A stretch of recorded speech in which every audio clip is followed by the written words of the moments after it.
This uncle is really creative. He actually used plastic bottles to grow delicious and spicy chili peppers.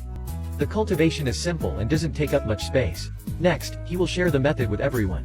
The first step in cultivation is to cultivate chili pepper seedlings. Prepare some chili seeds and sprinkle them on the surface of tissue paper. Wrap them up and then transfer them to flower pots. Water them and cover the surface with soil. Wait for them to germinate and grow into seedlings. Next, find a few plastic bottles. Use scissors to cut off the bottom of the bottles and make some holes in the body of the bottle.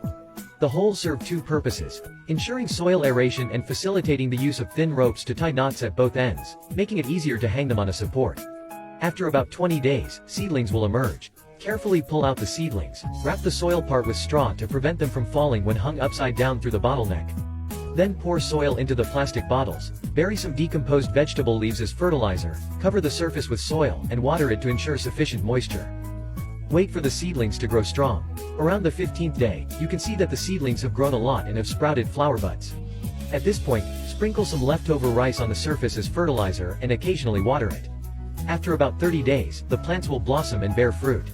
Through this planting method, you can see that the root system is well developed, and the peppers produced are large.